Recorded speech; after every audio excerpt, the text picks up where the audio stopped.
षड्यंत्र रचा है।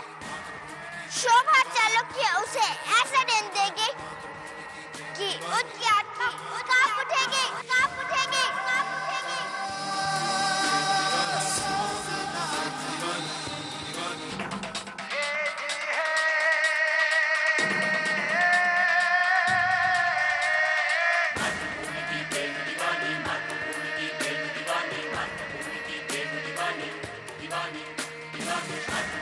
वो रही सोमा, पकड़ो उसे, वरना हम सबसे पहले मेले में पहुंच जाएगी। जल्दी आओ, जल्दी।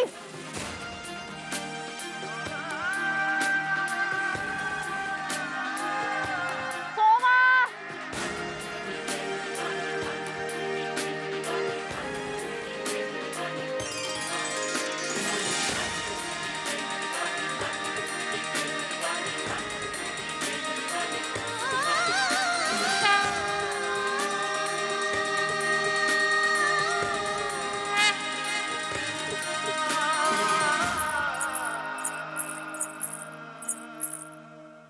सोमा, सोमा।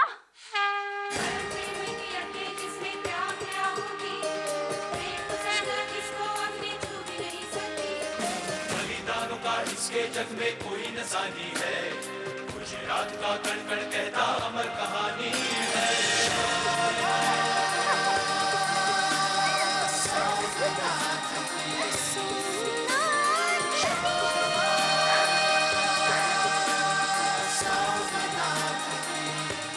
सोमा बेन, और नहीं दौड़ सकते हम।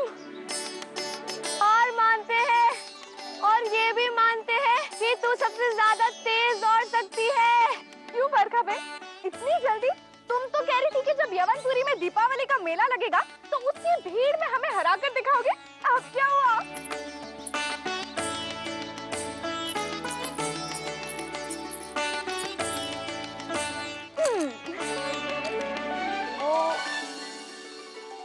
वो अरे ये क्या बोलेगी?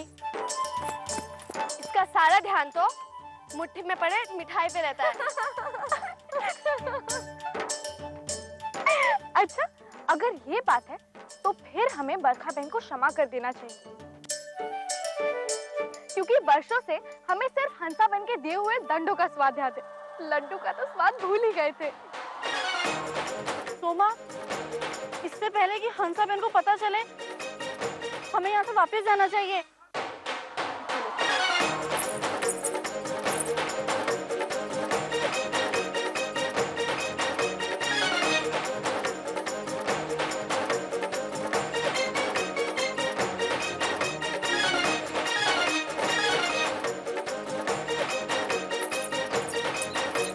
ये सोना, सोना बहन, सोला बहन कहाँ है? लेकिन वो आई तो हमारे साथ ही थी, लेकिन गई कहाँ? सोला बहन, सोला बहन, सोला बहन, सोला।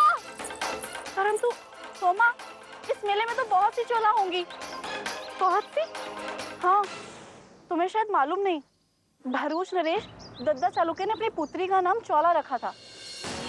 महारानी गायत्री ने एक कन्या को जन्म दिया है और कन्या का नाम चौला रखा गया है। और उसके बाद बहुत से लोगों ने अपनी बेटियों का नाम चौला रखना आरंभ कर दिया था।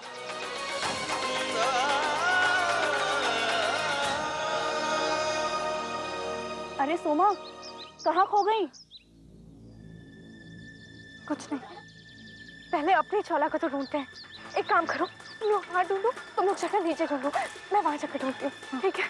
चौला बहन, चौला बहन, चौला, चौला बहन, चौला बहन, चौला बहन, चौला।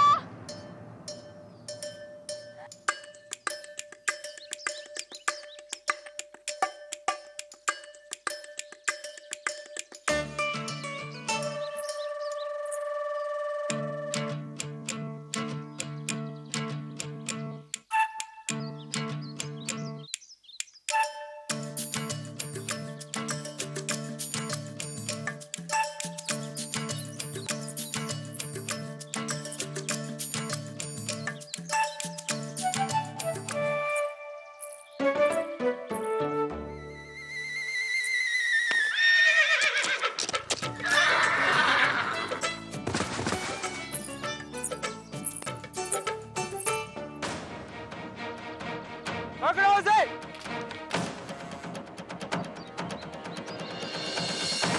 चौला बहन, सोमा बहन हमें बचा दीजिए। देखिए वो सिपाही हमारे पीछे। कुछ नहीं होगा चौला बहन, हम है ना। आप आइए हमारे पास, आइए।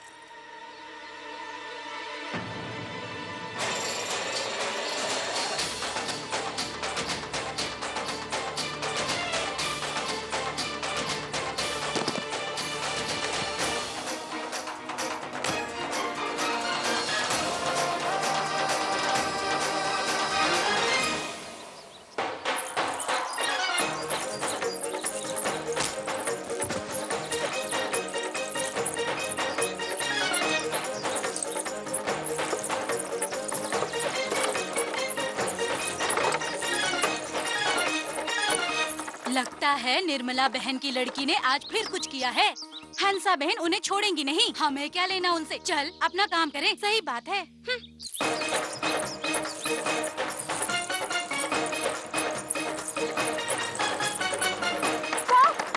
द्वार खोलिए बा, द्वार खोलिए बा।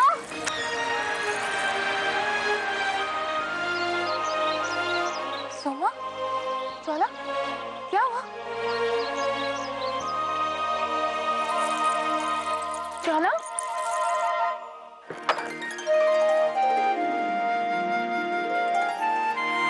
अवश्य चौला ने कुछ किया है ना?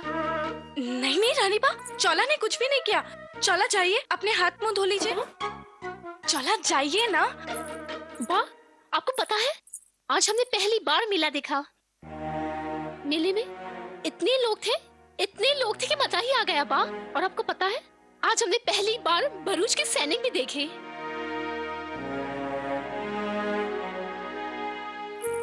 हाँ बा, हमें वहाँ पर बहुत आनंद आया। चौला, आपकी शोभा बहन को बहुत प्यास लगी है, आप हमें पानी नहीं पिलाएंगी? ठीक है।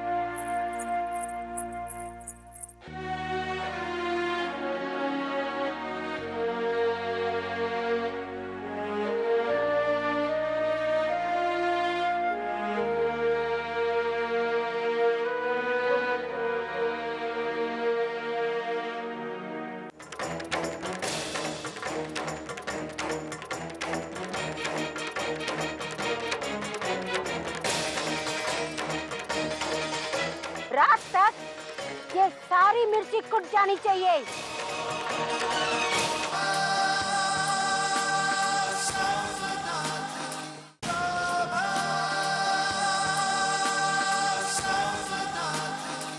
शोभा, आप भी ना इतनी बड़ी हो गई हैं, लेकिन बच्चों की तरह कभी कभी कार्य करती हैं। आपको क्या आवश्यकता थी मेले में जाने की?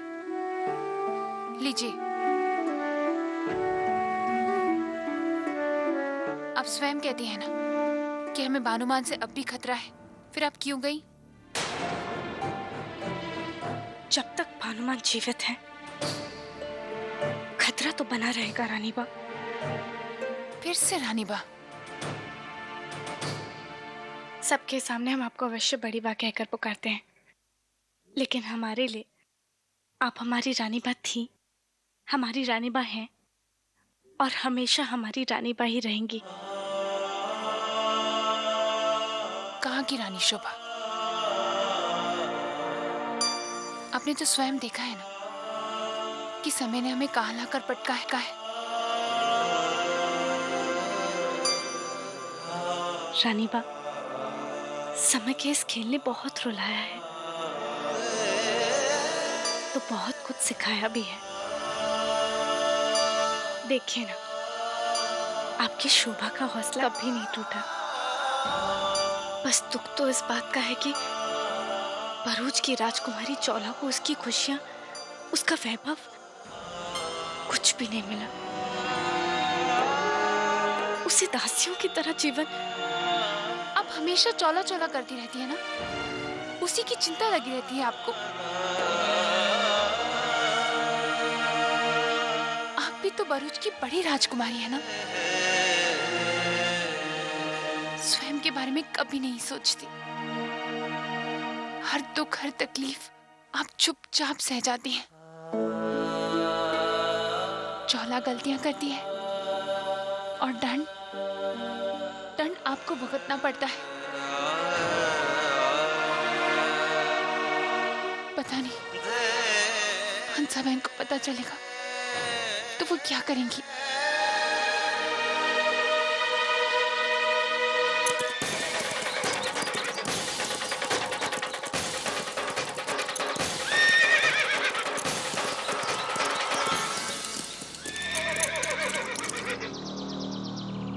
हंसाबेन, ओ हंसाबेन।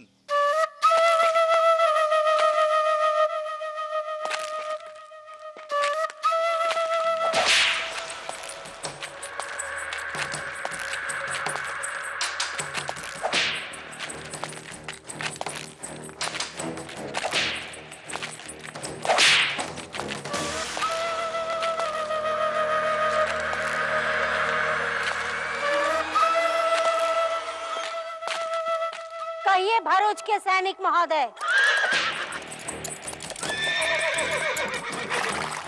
हमसे क्या काम आन पड़ा? हंसाबेन, तुम्हारे गांव के दास दासियों को मेले में प्रवेश करने का प्रतिबंध है, फिर भी एक दासी ने प्रवेश करने का दुस्साहस ही नहीं किया, बल्कि हमारे साथ उद्दंडता भी की। नहीं, ऐसा हो ही नहीं सकता। भ्रम हुआ है तुम लोगों को। भ्रम नहीं, सच कह रहे हैं। अगर ये सच है तो हम जांच करेंगे और सिद्ध होने पर दासियों को जो दंड मिलेगा उसकी सूचना महल में पहुंचा दी जाएगी। राम राम।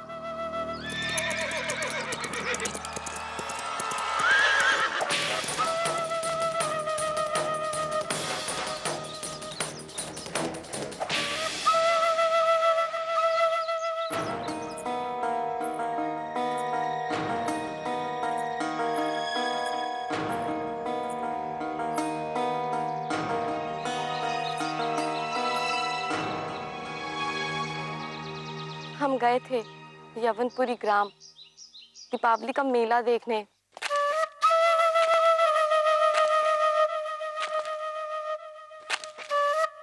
तो इसका अर्थ ये हुआ तुम सबके हृदय से हमारा भय समाप्त हो गया। हमें क्षमा कर दीजिए।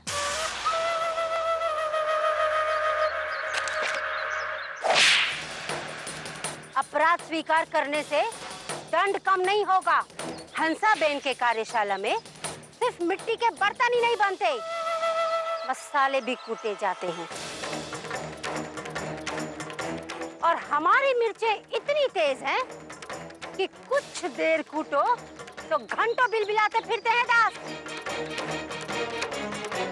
और तुम सबका दंड यही है कि 24 घंटे तुम सब मिर्ची कूटोगी। परंतु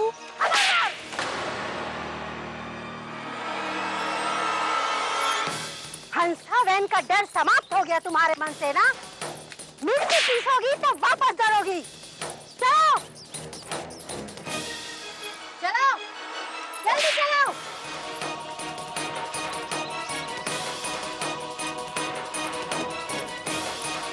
वाह, हमें जाना होगा। नहीं, हम आपको कहीं नहीं जाने देंगे। पाप चौला बहन का ध्यान रखेगा और हाँ, उन्हें बाहर निकलने मत देना।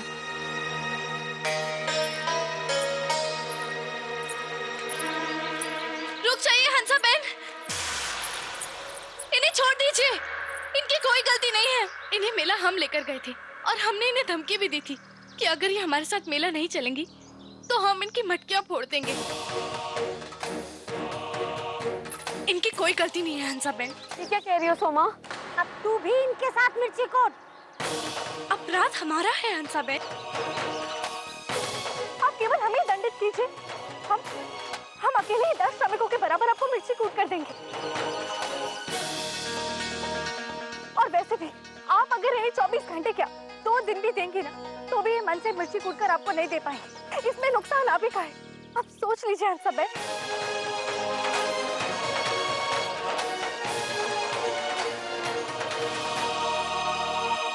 ठीक है, जाने दो इन्हें।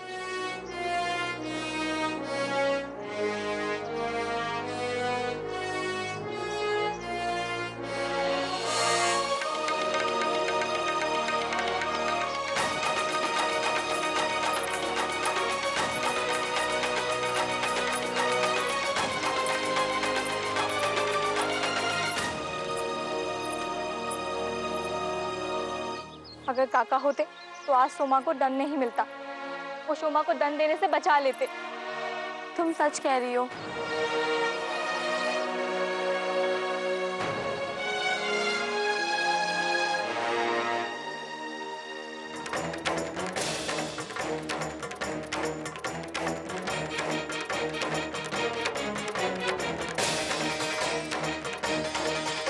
रात तक ये सारी मिर्ची कुट जानी चाहिए।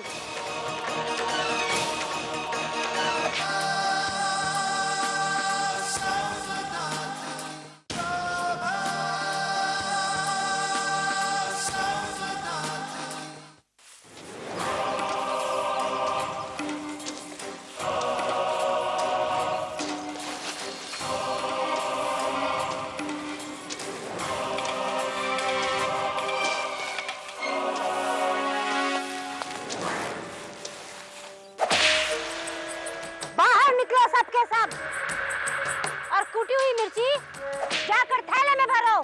ठीक है हंसा बहन, परंतु इतनी सारी मिर्ची कौन कूटेगा? ये कुटेगी, केवल ये। 50 श्रमिकों का काम और एक बेचारी सोमा। जैसा कहा है वैसा करो, निकलो।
रात तक ये सारी मिर्ची कुट जानी चाहिए।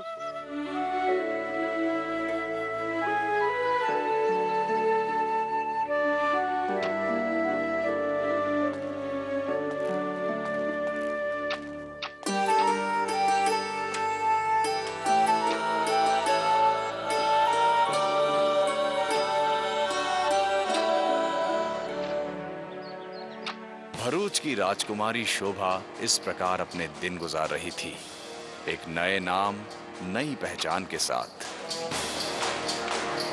तीव्र गति का अनुमान किसी को नहीं होता।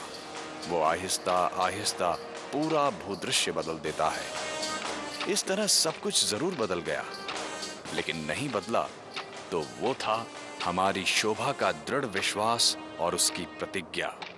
सौगंध है भरूच की मिट्टी की, जिसने हमारे काका श्री दद्दा चालुक्य और हमारे बापूजी गरज चालुक्य की हत्या की है। हमारी मातृभूमि और सोमनाथ भगवान के विरुद्ध ये षड्यंत्र रचा है। शोभा चालुक्य उसे ऐसा दंड देगी कि उनकी आत्मा कांप उठेगी।